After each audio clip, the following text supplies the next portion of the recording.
दुनिया की सबसे खूबसूरत शहरों का या जगह का जब भी नाम लिया जाता है तो उसमें सबसे ऊपर होता है कैलाश मानसरोवर, जिस पे हर एक व्यक्ति अपने जीवन काल में जाना चाहता है।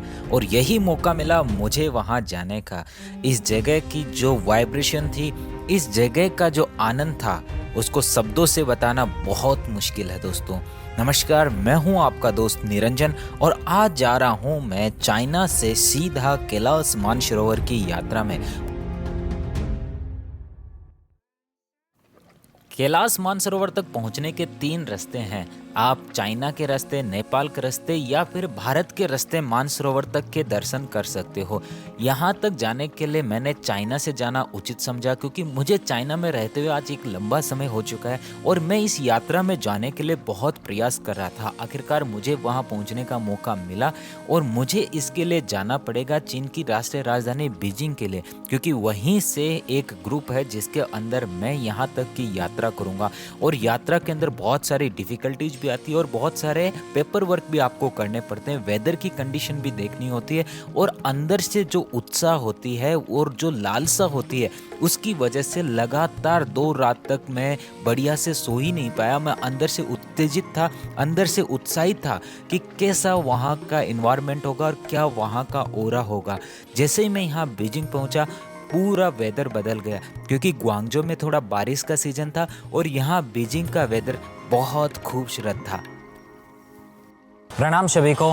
अभी मैं बीजिंग के कैपिटल एयरपोर्ट पे हूँ और यहाँ से ल्हासा, जो कि तिब्बत राज्य की राजधानी है, वहाँ तक हमें पहुँचना है। और वहाँ पहुँचने के जो फ़्लाइट है वो 12:55 से लेकर के 5:35 तक की है, जो कि पूरा लंबा सफ़र होने वाला है।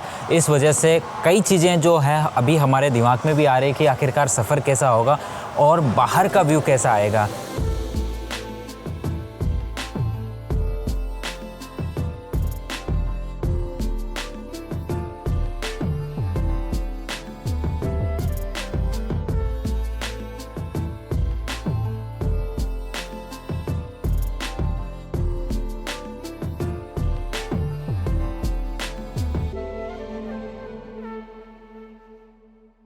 मेरे पीछे जो आपको यहाँ की भाषा में लिखा हुआ दिखाई पड़ रहा है, ये लिखा है सी चांग हुआइनी, मतलब सी चांग प्रदेश में आपका स्वागत है। और जो यहाँ की तिब्बतन लैंग्वेज है उसके अंदर बोलते हैं नमस्ते मीन्स चासी तेले।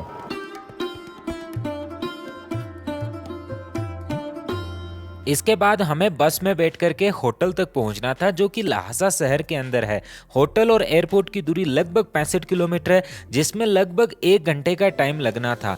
इसी बीच जब हम रास्ते में चलते समय यहाँ के आसपास का व्यू देखा तो इतना मनमोहक नज़ारा था कि यहाँ की पहाड़ियों पे जिस प्रकार से इन्होंने हार्ड वर्क करके ग्रीनरी मेंटेन की है, वो सच में लाजवाब थी और काबिले तारीफ थी। इसी के अलावा यहाँ की सड़कें वेल मेंटेन और शहर के अंदर की जो ग्रीनरी है वो भी काफी रोचक और सुंदर प्रकार की थी। शोपुतेले मतलब कि गुड मॉर्निंग। स्वागत है दोस्तों, नई शुरुआत हो चुकी है, नया दिन आ चुका है। और कल रात को हम यहाँ खाना खा कर के इसी कॉन्टिनेंटल होटल में सो चुके थे। कॉन्टिनेंटल होटल बहुत बढ़िया और बेहतरीन होटल है। कभी भी आप ल्हासा आते हो तो यहाँ रुक सकते हो, बहुत अंदर से अच्छा मैनेजमेंट है और खाना भी बहुत प्यारा है। हमें कुछ ब्रीफ किया गया रात को कि आपको बहुत तेज़ चलना नहीं है। अगर आप तेज़ चलते हो तो मतलब ऑक्सीजन की कमी फील कर सकते हो। बहुत हाइट पर आप अभी रह रहे हो। यहाँ इस प्रदेश की एवरेज हाइट 4000 मीटर है। और अगर किसी के कमरे में किसी को सोते सोते प्रॉब्लम होती है तो कमरे में भी ऑक्सीजन सिलेंडर की व्यवस्था दी है। टूर ग्रुप की बस में बैठ करके हम सीधे निकल पड़े यहाँ के 2 आध्यात्मिक स्थलों पे, जिसमें एक है च्याखुंग मंदिर, दूसरा है यहाँ का पटोला पैलेस। आज हम पटोला पैलेस के क्वांगछांग जाएंगे, जो कि उसके जस्ट सामने है, और अगले दिन हम जाएंगे पटोला पैलेस के ऊपर की तरफ। च्याखुंग मंदिर यहाँ बहुत प्रमुख स्थल के अंदर आता है। कोई भी व्यक्ति तिब्बतन बुद्धिज्म को फॉलो करता है तो वो अपने जीवन काल में यहाँ आकर के इस च्याखुंग मंदिर की परिक्रमा करना चाहता है। जैसे ही हम यहाँ से पटोला पैलेस के वहां पहुंचे तो वहां का जो दृश्य था वो बहुत ही मनमोहक दृश्य था। इस जगह को चाइनीज भाषा में बुदालागोंग कहते हैं और तिब्बतन लैंग्वेज में इसे पूछांग बुदालांग बोलते हैं। एल्टीट्यूड की बात करें तो 3650 मीटर की हाइट पे अभी हम खड़े हैं। साथ ही साथ इस जगह को यहाँ पूरे तिब्बत प्लेट्यू में स्पिरिचुअल हार्ट का सेंटर या स्पिरिचुअल कैपिटल के तौर पे भी जाना जाता है। जैसे जैसे ऊपर चढ़ते हैं सांस फूलने लगता है, क्योंकि यह 3700 मीटर की ऊंचाई पर स्थित है, जिसमें 13 मंजिलें हैं। पटोला पैलेस तिब्बत की एक ऐतिहासिक और धार्मिक धरोहर है। इस महल की शुरुआत 7वीं शताब्दी में राजा संगोत्सैन गेपो की विवाह स्मृति के रूप में किया गया था। 1645 में पंचम दलाई लामा ने इसे पुनः बनवाया और तिब्बत का प्रशासनिक और धार्मिक केंद्र बनाया। व्हाइट पैलेस दलाई लामा का निवास स्थान था, जहां उनके राज्याभिषेक और अन्य प्रमुख समारोह आयोजित होते थे। वहीं रेड पैलेस में पवित्र स्तूप और मंदिर है, जिनमें पंचम दलाई लामा का 14.85 मीटर ऊंचा सोने से मंडा हुआ स्तूप भी शामिल है। यह महल तिब्बती, हान, नेपाली और भारतीय वास्तुकला का अद्भुत संगम है।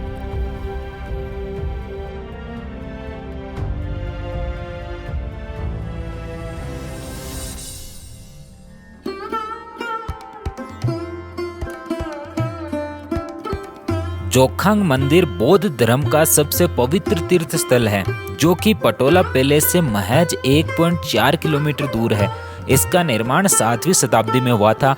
राजा सोंगत्सन गेम्पो ने अपनी 2 रानियों की श्रद्धा के प्रतीक के रूप में इसे बनवाया।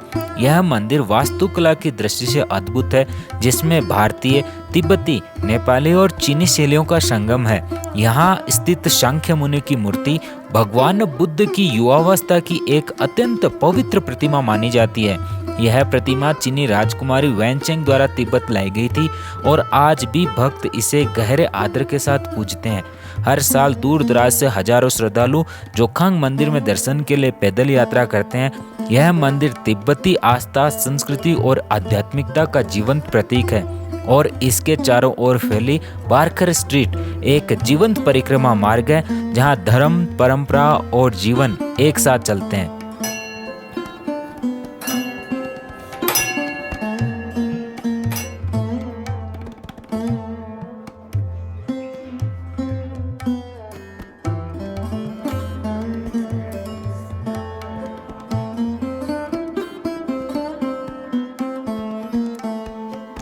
यह स्थल आत्मविमर्श और आंतरिक प्रकाश का द्वार है।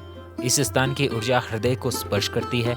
भक्ति की इस गूंज में आत्मा परमात्मा से तादात्म्य करती है। यहाँ आकर लगता है मानो जीवन का सत्य साक्षात सामने हो।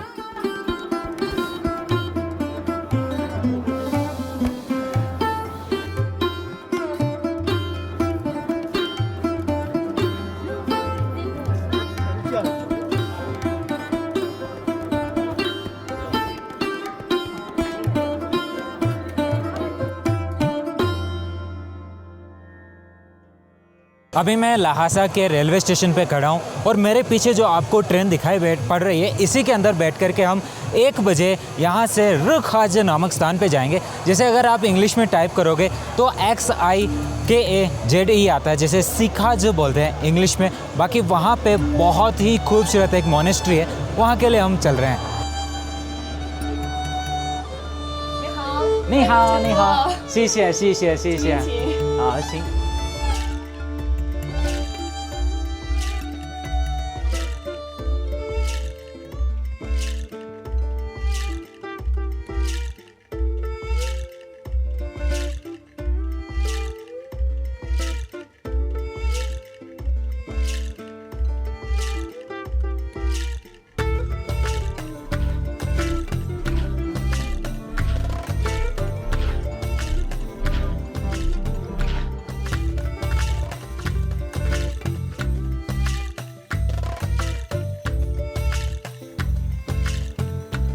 जितने खूबसूरत बाहर के दृश्य देखने को मिल रहे थे, उतनी ही सुंदर ट्रेन भी अंदर से थी।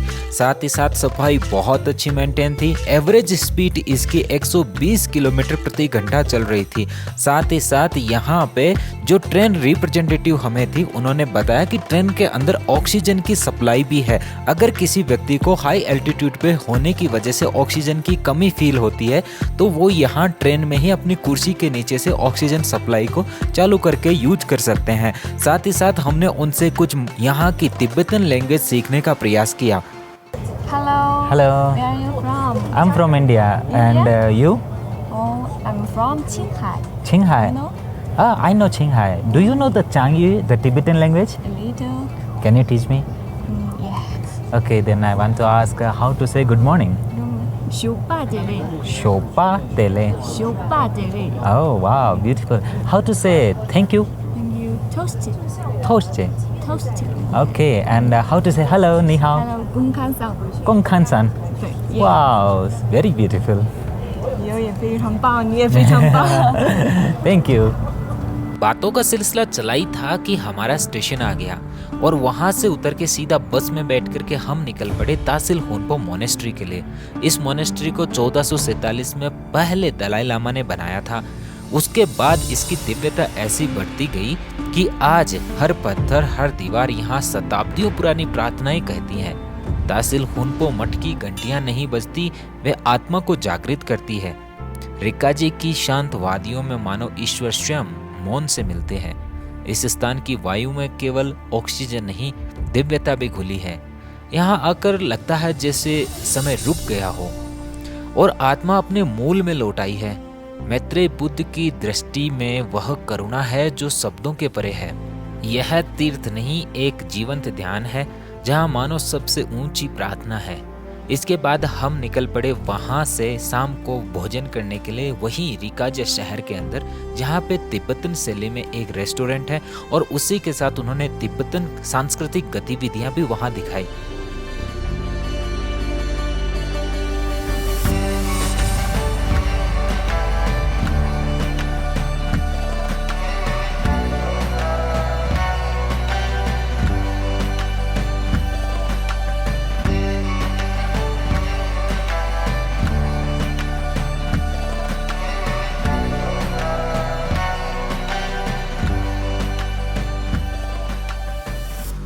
अगले दिन सुबह लहासा म्यूजियम की तरफ निकल पड़ते हैं, जिसे तिब्बत की आत्मा का जीवन दस्तावेज कहते हैं।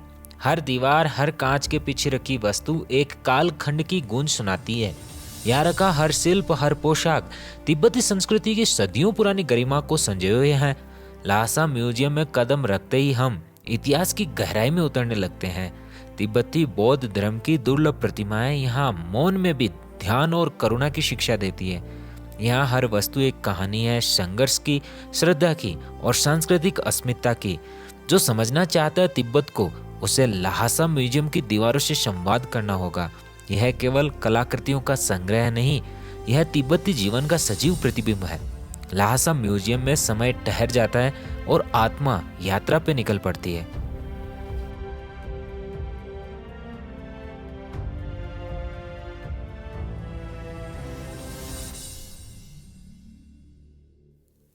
इसके बाद हम निकल पड़ते हैं लहासा बुद्धिस्ट यूनिवर्सिटी के लिए, जहां लगभग 700 के करीबन बौद्ध भिक्षु अध्ययन कर रहे हैं।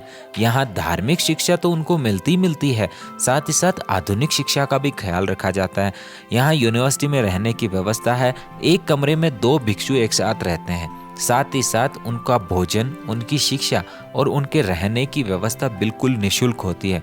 यहाँ से पढ़ करके आगे निकलने वाले छात्र बाद में बड़े बड़े मंदिरों के महंत बनते हैं। साथ ही साथ प्रतिदिन इनको सुबह 3 घंटे के लिए वाद विवाद प्रतियोगिता में भाग लेना होता है।